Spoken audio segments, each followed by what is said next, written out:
So Jesus is the way, the truth, and what? The life. Finally, life. Jesus is the life. He is the source and sustainer of both physical and spiritual life. He is the giver of eternal life and the one who offers the fulfillment and purpose in our lives. So Jesus, when He says, I am the life, sinasabi niya na yung tunay po na buhay, tunay po na nabubuhay, you are not just merely existing or going through the motion. Matulog ka sa gabi, bangon ka sa umaga, lakad ka sa trabaho, and then uuwi ka na naman, matutulog ka na naman ulit. Yung iba ganun po yung buhay. They're just going through the motion. It is living without purpose. It is living without meaning and joy. Yeah. Paulit-ulit. But Jesus came so that we may have life. We might have life and have it more abundantly.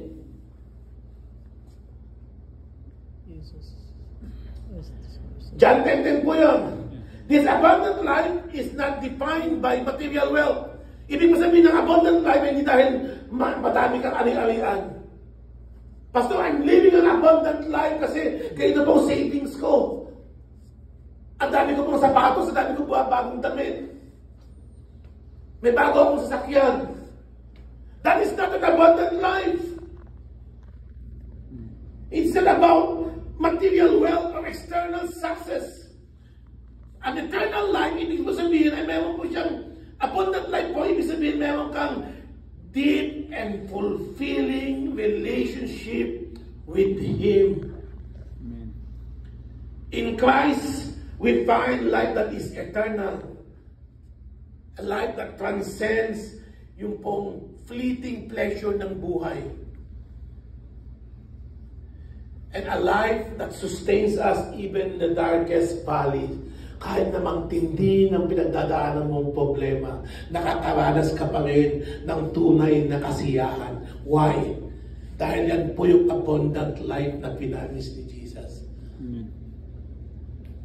Binibigyan ka ng Diyos ng kalakasan to go through even the darkest valley ng buhay na ito. Madami po mga testimonies nila. Namatayan ng asawa, namatayan ng anak.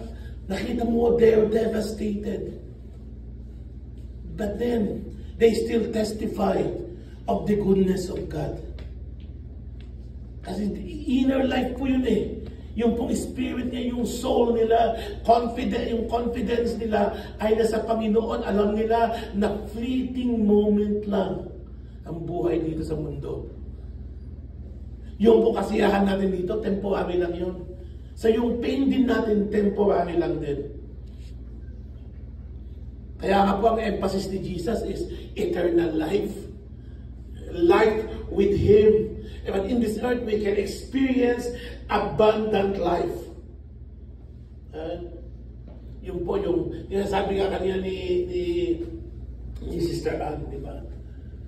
Nung bumagsak siya and all, may nagpe-pray sa kanya. That is an experiencing yung nearness ng God. Mayroon tayong testimony last Thursday, Pastor, ito lang kami, sharing about financial hardship. And yet, you see the joy in them. Hindi sila nag-worry. Marami akong kilala ng tao, daming pera, pero bisit na bisit. Kausap ko, Pastor, ewan ko ba? No. Bumabala naman yung stocks mo. Poor worries. That is not an abundant life. So Jesus is the life. He is the source of life. John 1:3-4. Basahin natin. To Him all things were made. Without Him, nothing was made that has been made. Kung wala si Kristo, wala pong nagawa sa mundong ito. In Him was what? Life. And that life was the light of all mankind. Ang tunay na buhay ay na kay Kristo. Amen. Galing po sa kanya, promise niya yan. Yeah. Kasi si John po nagsabi niyan, to Him, all things were made. Grabe. Jesus is the Creator who gave life to the universe and continues to sustain all living things. Yung our existence, our very existence is dependent on Him. Nandito ka ngayon, Kuya Alvin, dahil ginusto ng Diyos. Nandito ka ngayon, Sister Ann, dahil ginusto ng Diyos. Nandito ka ngayon, Tita Nitz, dahil kagustuhan ng Diyos. Maraming iba, no? Si Kuya Juan, si Kuya Ray, nandito ka ngayon dahil kagustuhan ng Diyos yun. Kasi madami pa, hindi na nagigising. Yeah. Madami hindi nagising today. Ayaw, ginising ka ng Diyos. Yeah. Yeah, this is true. I was really tired. Yeah. Like about 2 o'clock, and I told Marisa, no, I don't want to go. I don't want to go to Pastor Dennis. I don't know how I feel. And then later on, like about it's almost time for us to leave. There, it's like 30, and I got worried. So as soon as I wake up, I got worried. So, oh, Marisa, yes. And then I go, oh, Marisa's still there. Yes. Amen. Praise God. I stood up. Yeah. And sinabi ko sa misis ko na, mabuti na dyan ka pa. Amen. Amen. Praise God. Yes. So Jesus, He's the one who sustains us. Alam niyo ba, madami ngayon sa araw na ito, hindi na nagising. No? Mapalad tayo. So He's the one who sustains us. No? The fact na nandito ka ngayon, Pablo, dahil kalooban niyo ng Diyos, binubuhay ka pa ng Panginoon. Pagkagaling ko pa sa doctor's appointment ko last Thursday, at Friday, sabi ng doktor, Pastor, Dennis, you're so heavy, you're so overweight daw ako. Oh, you are 227 pounds. Bagay naman, Pastor. Sabi ko, kailangan ko na second opinion. Second opinion. Sabi niya, second opinion, matakaw ka. But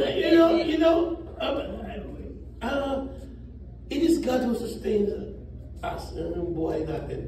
Pero kailangan din natin alagahan. Yun na yung wake up call ko. Ang taas ng cholesterol ko. Anytime, pwede akong kunin.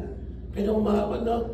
Pero ang Diyos pa rin naman, nasa Diyos pa rin yun, no? Kung kailan niya ko kukunin. No? But the fact that I'm alive today, it's because of His grace. No? Sustain ng Panginoon. Kaya nga po, dahil si Jesus ang source ng buhay. No? He is the source of our life. Not only physical na buhay natin, but also our spiritual life. He is the giver of, Jesus is the giver of our spiritual life. Ephesians 2:1, basahin natin. As for you, You were dead on your transgressions and sin, in which you used to live when you followed the ways of the world and of the ruler of the kind of the air, the Spirit who is now at work in those who are disobedient. Maliwanag po yan. Sabi niya, you were dead in your transgression and sin. You are spiritually dead. If you are spiritually dead, you cannot respond to God. May nakita na kayong patay na nakaka-respond pa? Bangkay, ginigising mo?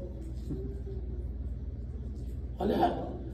Spiritual, sabi ni Paul, we are spiritually dead. We cannot respond to God. Kailangan na yung buhayin muli. So He breathed us His Spirit, no, para tayo maka-respond in faith.